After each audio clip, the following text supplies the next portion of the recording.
Merci Annick et merci aux organisateurs de nous donner la possibilité aujourd'hui de vous parler du RNA-seq par capture d'exome. Donc nous, à Tours, on a la chance de pouvoir bénéficier de ce RNA-seq via la FHU Génomède. Donc le RNA-seq est fait à Nantes et c'est donc Benjamin qui est en charge d'analyser les données. Donc on va vous présenter aujourd'hui deux cas cliniques pour illustrer un petit peu l'apport du RNA-seq dans le diagnostic. Et donc moi, je vais commencer par vous parler d'une famille que certains connaissent déjà, puisque elle avait été présentée l'année dernière par notre interne Antoine Civit. Donc il s'agit d'une grande famille avec une déficience intellectuelle sévère liée à l'X. Donc vous voyez que les garçons atteints présentent donc une déficience intellectuelle, une hypotonie néonatale, une épilepsie, une marche instable et des anomalies osseuses à type de déminéralisation. Donc cette famille est suivie depuis de longues années et en 1999, il avait été fait une étude de liaison qui avait identifié en fait une région candidate sur l'X de 11 mégabases. Et puis en 2016, les régions codantes en fait, du chromosome X avaient été séquencées, mais malheureusement, il n'y avait pas eu ça n'avait pas été contributif, il n'y avait pas eu de variation qui avait été identifiée. Donc il a fallu attendre 2022 pour faire un séquençage d'exome en trio chez le cas index de cette famille. Et ce séquençage nous a permis d'identifier une variation intronique en -13 d'un gène qui est localisé dans la région candidate, le gène SMS. Et ce gène est impliqué dans un syndrome qui est très rare, qui est sévère, qui est le syndrome de Snyder-Robinson, pour lequel en fait, vous voyez les caractéristiques cliniques en fait, collées parfaitement avec ce qu'on retrouvait dans cette famille. Donc dans ce gène, il y a peu de variants qui sont décrits. On a quelques variations faux sens qui sont décrites dans la littérature et qui sont principalement hypomorphes. Et en général, les symptômes, la sévérité des symptômes corrèle avec l'activité de l'enzyme, sachant qu'il y a toujours une activité, même faible, résiduelle de cette enzyme qui est la spermine synthase et qui permet donc la synthèse de la spermine à partir de la spermidine. Donc, si on revient à notre variation, donc elle est située en -13 de l'exon 7 du gène. Et quand on regarde les prédictions, donc elle semble affecter le site de branchement, le plus probable. Et donc, elle ferait disparaître ce site. Et juste pour rappel, le site de branchement, il est indispensable à la réaction des dépissages parce qu'il va permettre à la partie 5' de l'intron de se rattacher à ce site. Il va y avoir formation d'une structure en lasso qui va être ensuite dégradée. Donc pour investiguer un petit peu l'effet de cette variation, on a conduit une RT-PCR dans les transcrits extraits à partir de prélèvements PAC-GYN. Et donc vous voyez que chez notre cas index, on a une diminution assez forte des transcrits normaux. Et on a juste au-dessus l'apparition d'un transcrit aberrant qui correspond en fait, quand on séquence cette bande, à l'utilisation d'un site cryptique d'épissage qui est situé 57 nucléotides en amont du site physiologique. Et puis, on avait également observé une bande un peu plus haute. Mais au départ, sur les premiers gels, on l'avait pas forcément bien visualisé. Et donc, on a fait faire du RNA-seq à Nantes. Et donc, voilà ce qu'on obtient par RNA-seq. Donc, vous avez ici le sashimi plot qui représente en fait la couverture des exons. Les arcs de cercle en fait, représentent les jonctions entre les différents exons. Donc, pour le témoin, il y a un épissage normal entre l'exon 6 et l'exon 7. On a 119 lectures, c'est le chiffre qui est indiqué au milieu de l'arc de cercle. On a 119 lectures ici qui supportent une jonction normale entre l'exon 6 et l'exon 7.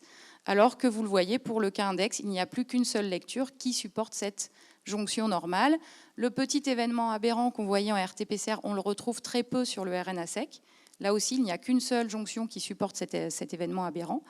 Et finalement, en discutant avec Benjamin, il nous a expliqué que ce profil, avec une diminution progressive, plus ou moins progressive des rides au niveau des jonctions exon-intron, correspondait à l'inclusion complète de l'intron 6.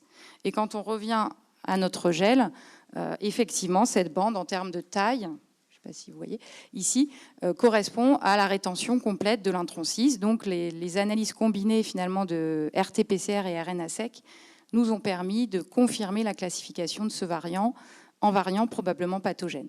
Voilà, donc là, c'est juste pour vous montrer l'intérêt du RNA-seq pour classer des variants de signification inconnus, reclasser des variants de signification inconnus. Et maintenant, je vais laisser la parole à Paul qui va vous présenter un autre cas qui va peut-être soulever des questions sur les données incidentes du RNA-seq. Merci Marie-Laure. Donc moi je vous présente un cas, Tourangeau, qui était suivi initialement par Sophie Blesson. Donc c'est un jeune garçon né en 2017 qui est porteur d'un TND, d'intensité modérée. Vous voyez sur la photo, il est porteur également d'un ptosis congénital bilatéral, des particularités au niveau des extrémités. Au niveau familial, les parents n'ont aucun problème, aucun trouble du neurodéveloppement. Juste noter que dans la branche paternelle, il y a un oncle qui a un retard de langage et un cousin qui a un décalage global du développement. Donc nous, on l'a récupéré en génome, donc Sequoia, et on a mis en évidence un variant intronique, de novo, dans le gène MET13L. Donc il est localisé juste en amont de l'exon 18 du gène MET13L. Donc c'est un variant qui tout de suite nous a paru intéressant parce que il n'a pas de récurrence dans la base Sequoia, non décrit dans CNOMAD, et quand on regarde les outils de prédiction que l'on a aujourd'hui, c'est vrai qu'on utilise quand même beaucoup SpliceAI pour voir les effets des variants. On suppose, en tout cas sur le variant ici, là, qu'il y a une rétention intronique, donc le gène est orienté dans l'autre sens, ici, avec une bonne disparition du site accepteur, et ici l'apparition, un décalage. Et donc, au niveau in silico, on supposait du coup une rétention intronique de 11 nucléotides, donc avec du coup un décalage de phase. Ça collait plutôt pas mal avec la clinique, où ça apportait un argument supplémentaire. Donc là, je vous ai mis le papier de Thomas Smoltz qui ont bien colligé tous les cas de MET13L, donc ça collait quand même pas mal. Je pensais pour les cliniciens, c'est quelque chose que vous connaissez et que vous avez sûrement déjà vu.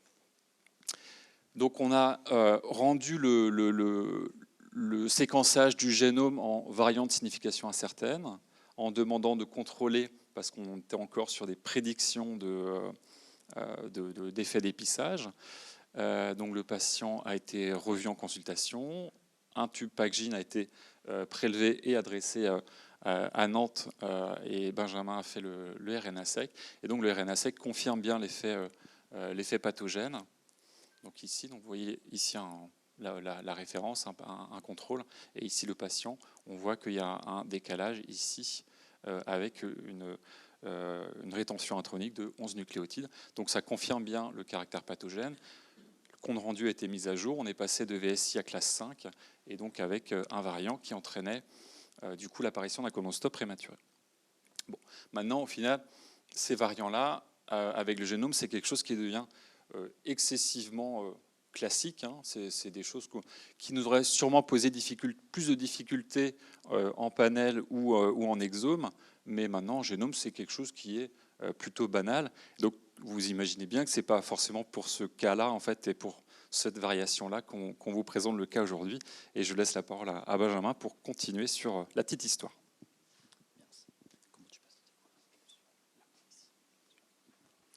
Bonjour à tous. Sur tous les RNA-seq qu'on a pu séquencer du coup, récemment dans la dernière année, on a bientôt maintenant une petite cinquantaine. On a essayé de détecter toutes ces anomalies. Donc on a ciblé par la génomique à l'aveugle. Donc est-ce que si on n'avait pas d'événement génomique, on pourrait retrouver l'événement d'épissage pathogène. Donc on a testé un algorithme qui s'appelle Fraser. Donc pour ce dernier cas, on avait bien retrouvé l'événement MET13L. Vous voyez en haut sur le tableau l'événement MET13L qui ressort très bien. Et juste après, on a un deuxième événement dans un gène aussi qui est impliqué dans les troubles neurodéveloppementaux, CHD3. Et là, vous avez le sashimi. C'est pas le pointeur. Ça. Donc là, vous avez le patient, et là, c'est un témoin. Donc vous voyez, chez le patient, on voit un saut d'exon, de cet exon-là, qui n'est pas présent du tout chez les contrôles. Ce saut d'exon est présent environ 22%. Donc ensuite, le but, c'est d'aller revenir vers la génomique et de voir quel variant pouvait être à l'origine de ce saut d'exon. Et en fait, on voyait un événement exonique, un SNP ici, un variant rare, qui était présent, alors pas tout à fait hétérozygote, mais presque à 30, on voyait à 39%. Donc, il est absent de gnomade, ce variant-là, on va le voir sur la diapo d'après. Ce qui est intéressant, c'est qu'il est donc à 39%, donc un effet hypomorphe, un effet partiel avec seulement 22%. Sauf que 22%, cet événement est pathogène, hein, puisque ça correspond à un saut d'exon qui est hors phase. Donc on a un effet pathogène, mais partiel chez ce patient.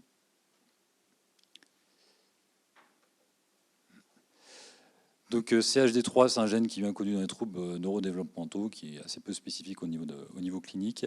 Ce variant rare au niveau exonique est absent de gnomade.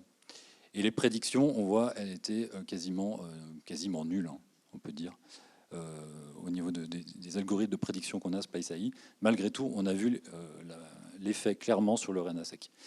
Donc maintenant, la question, c'est est-ce que c'était pertinent ou non? Ce variant rare était hérité du père.